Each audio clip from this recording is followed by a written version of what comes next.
I used to think love was unshakable, that if you poured enough effort into it, fought for it, refused to give up, then it would always be enough. Turns out, I was an idiot. A fool holding on to a fairy tale that never existed. I wasn't supposed to be here today. Not in this courtroom, not in this situation, not watching the woman I once called my soulmate sitting beside another man, whispering and giggling like two high schoolers passing notes in class. She wasn't even nervous. That's what got me the most. Not the betrayal itself, not even the endless months of deception.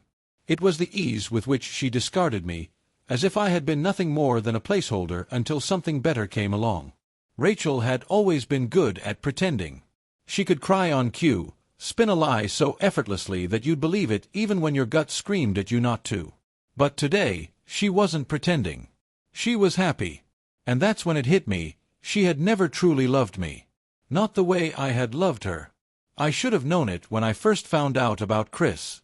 I told myself she had made a mistake, that maybe she had gotten caught up in something she didn't mean to. I convinced myself that deep down, she still loved me.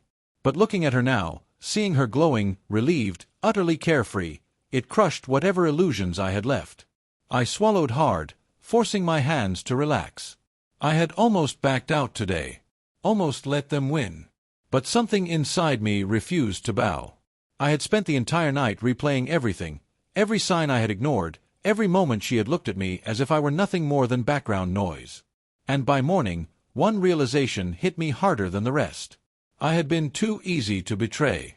I had trusted blindly. I had believed in things that were never real. But now, I was going to make sure Rachel understood exactly what she had thrown away. Because there was one thing she didn't know. She thought this was just another routine divorce hearing. She thought she and Chris would walk out of here hand in hand, ready to start their new life together while I quietly faded into the background. She had no idea about the surprise I had waiting for her. And as I stepped inside, as her gaze finally met mine for the first time in weeks and that smirk of hers faltered just a little, I knew this was going to be a day she would never forget. The moment I walked in, Rachel's smirk wavered, just for a second. A tiny flicker of uncertainty passed over her otherwise flawless expression, but I caught it. She hadn't expected me to show up. Oh, she would never admit that. She was too good at the game, too skilled at keeping her mask in place. But I knew her better than she thought I did. And that brief hesitation, that flicker of doubt, told me everything I needed to know. Chris, sitting beside her, leaned in and whispered something in her ear. She laughed, the sound light, effortless, like nothing in the world could touch her. Like today was just another errand to check off before she moved on with her perfect little life.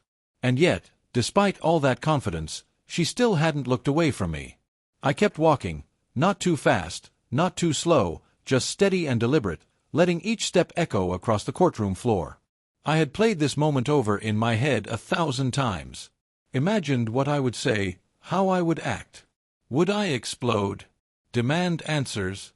Unleash the months of rage I had kept locked inside?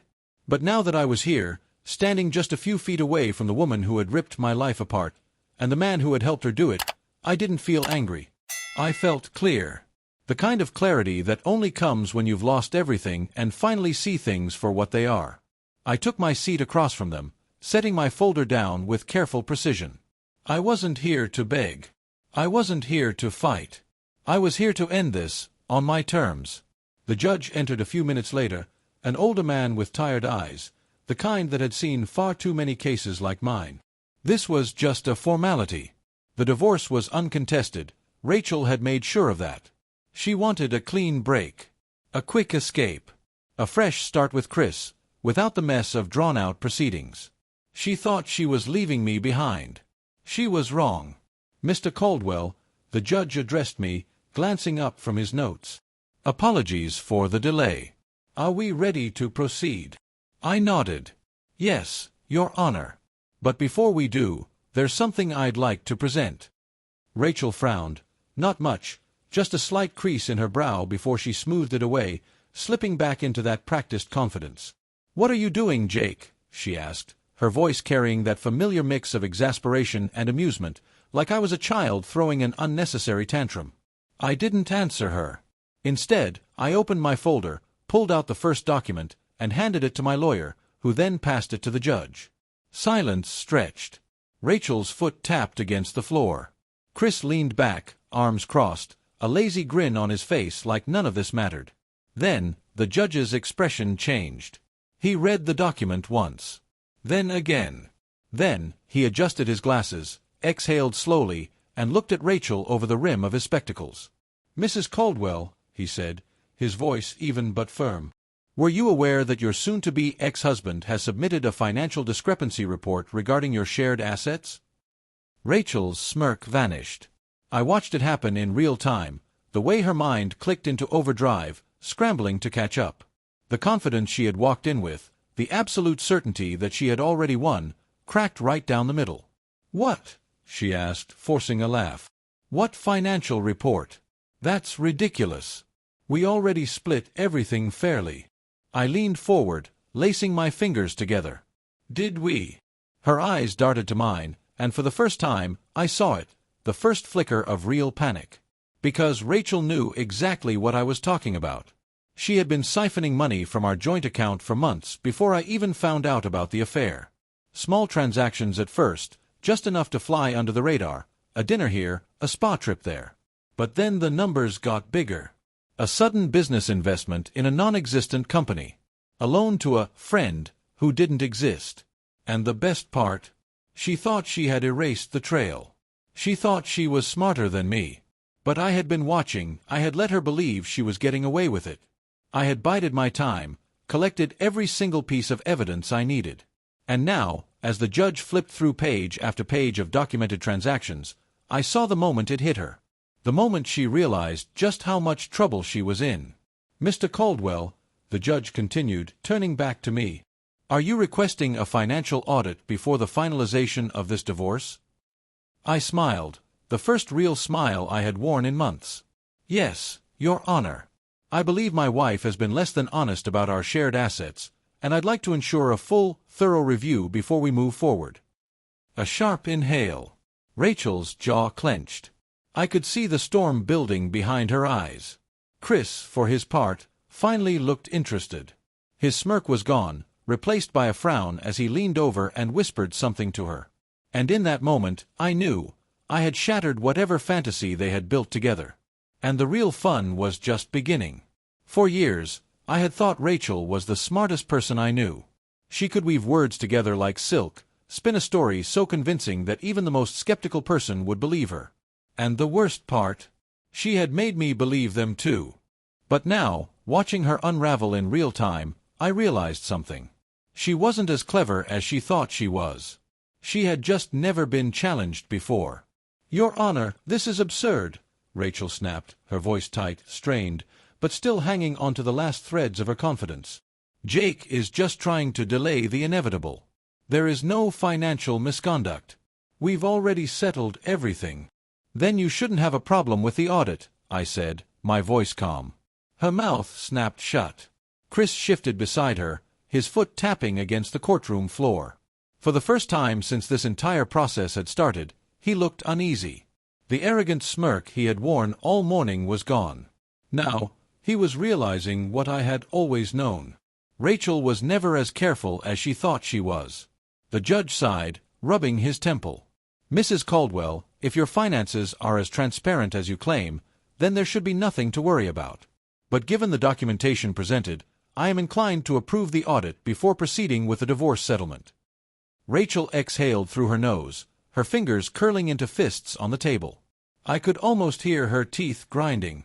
She wanted to argue, desperately, but she couldn't. Because she knew I had her cornered. She knew there was no way out of this without making herself look even worse. So, she did what she did best. She played the victim. She turned her gaze to the judge, blinking rapidly, like she was holding back tears. "Your Honor, I don't understand why Jake is doing this," she said, her voice breaking just enough to sound believable. "I thought we were handling this maturely. I thought he wanted to move on." She sniffed, shaking her head like she was struggling to comprehend why I would be so cruel. "I don't know why he's dragging this out. Why he wants to humiliate me like this." There it was. The perfect lie. And if I hadn't lived through the past year, if I hadn't already seen through her mask, I might have believed her too. She was good. She had done this before. She had won before. But not this time. The judge exhaled, glancing between us. Mr. Caldwell, is your intent here to prolong the proceedings unnecessarily? I met his gaze without hesitation. Not at all, Your Honor. I simply want what's fair. Rachel turned to look at me then, and for the first time that day, I saw it, real fear. Not fear of losing money. Not fear of Chris. Fear of me. Because she finally understood what I had known for weeks. She no longer had control over me.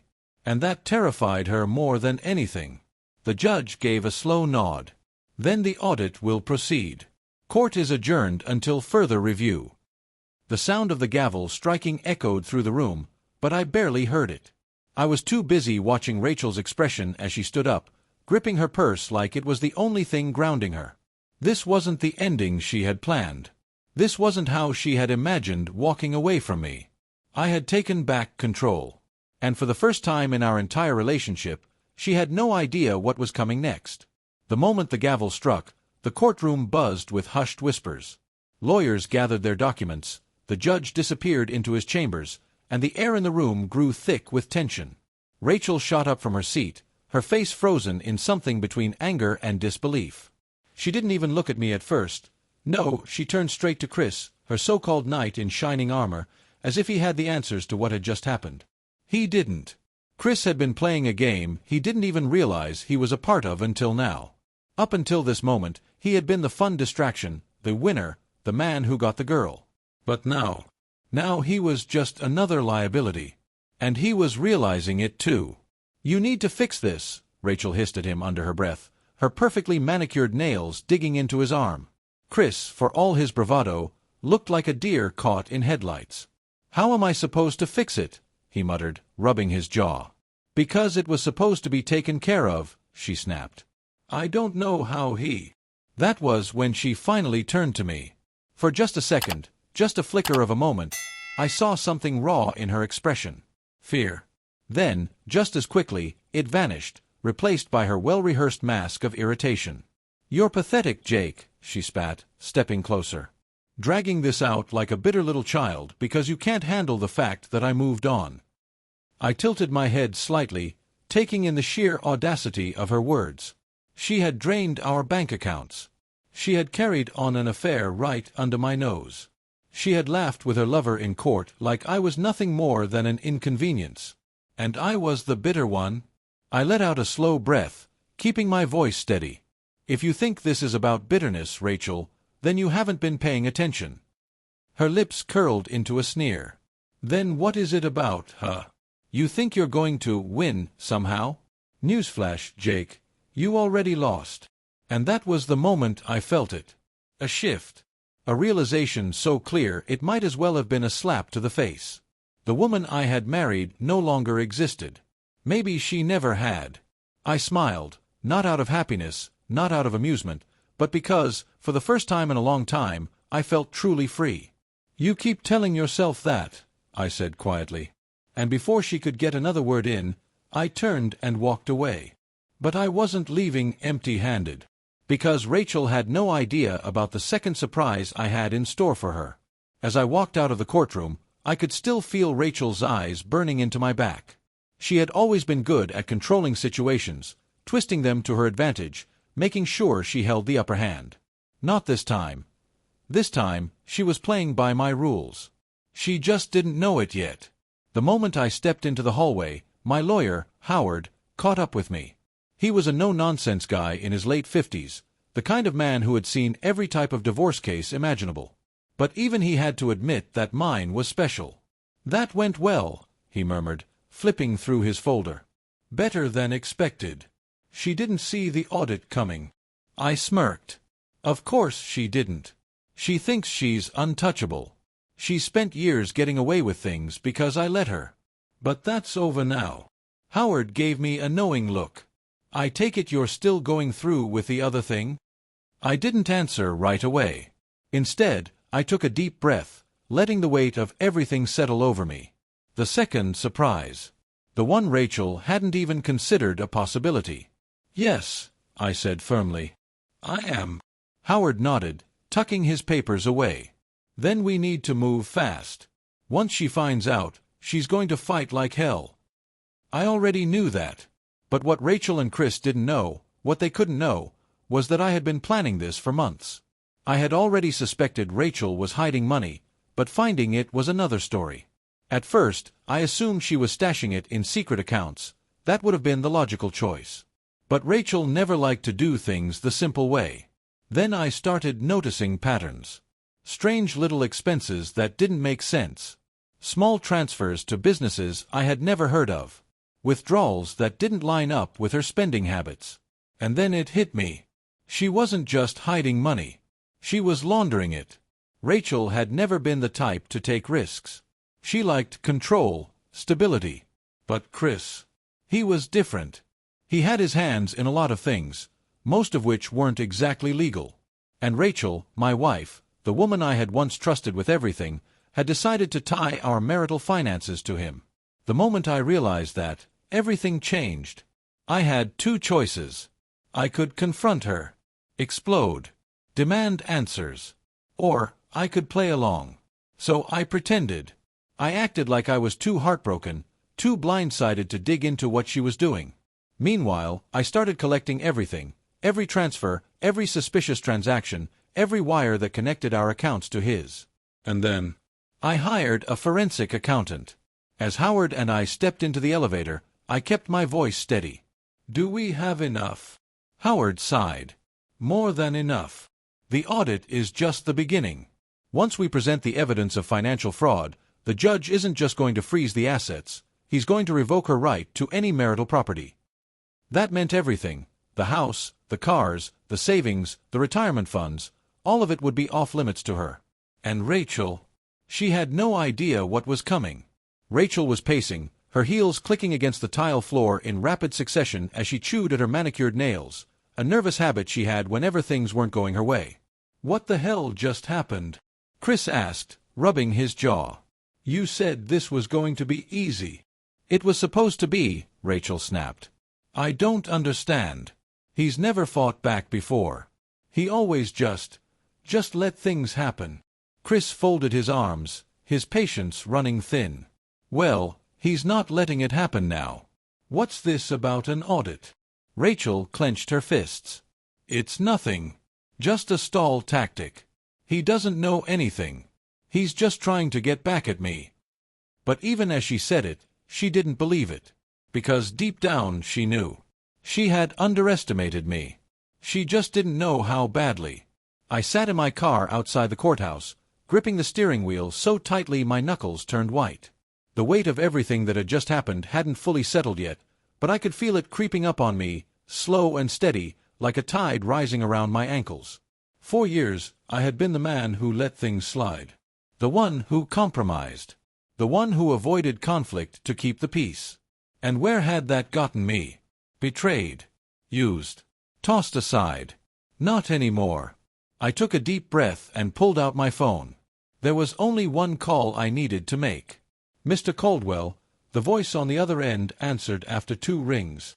Are we greenlit? I didn't hesitate. Yes, I said. Do it.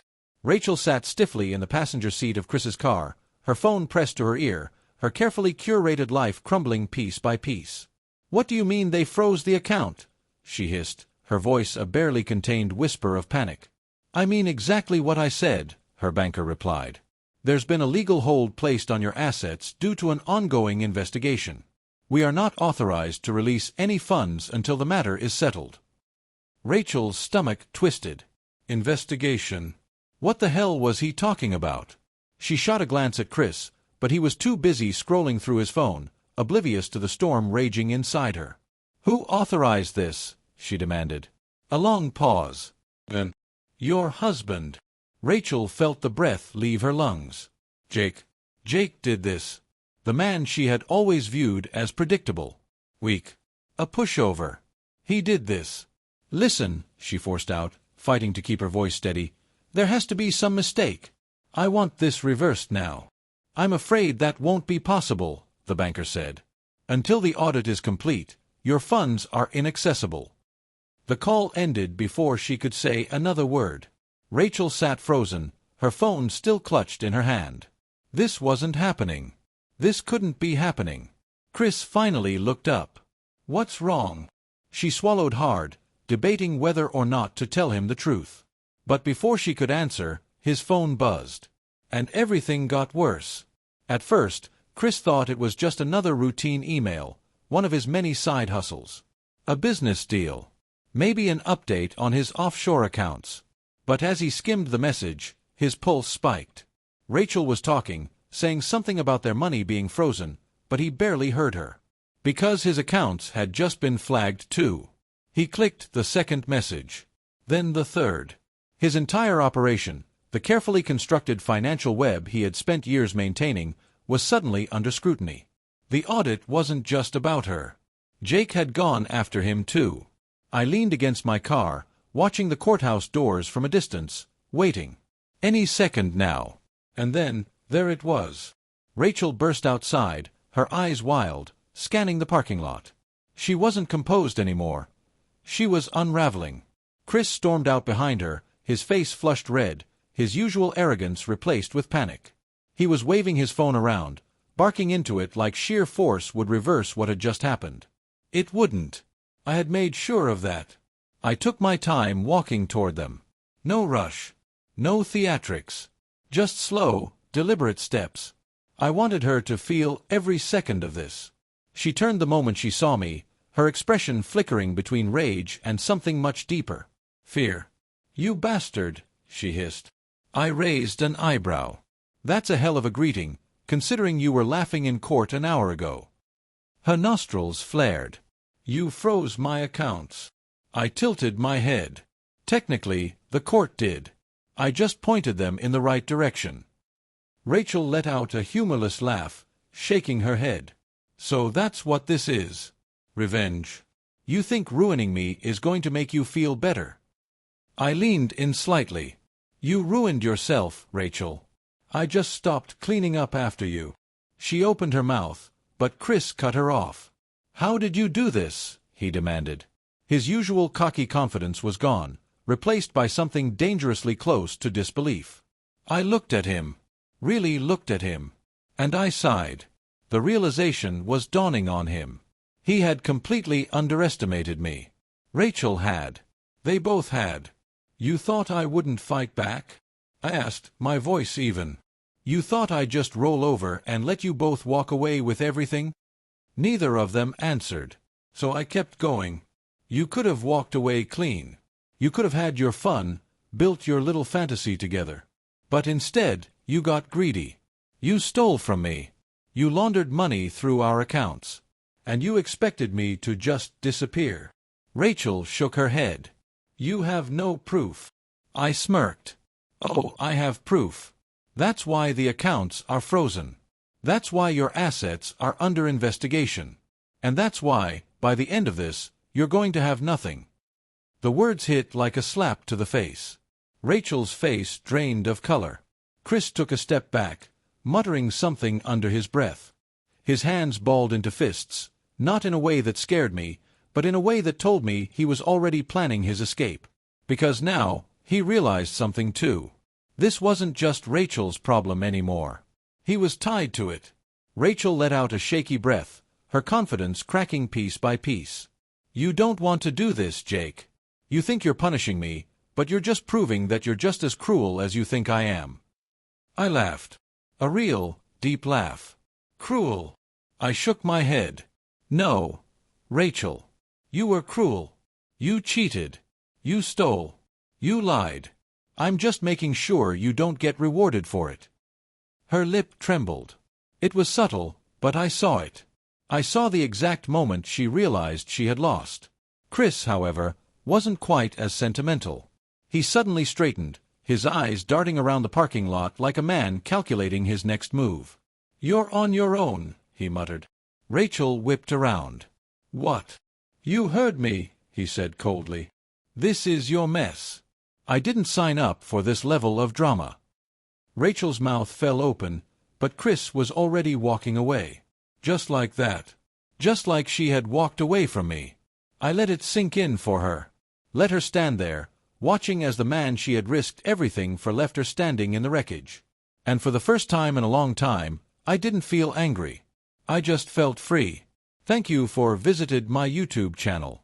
Your support, likes, and comments truly inspire me to create even more engaging content.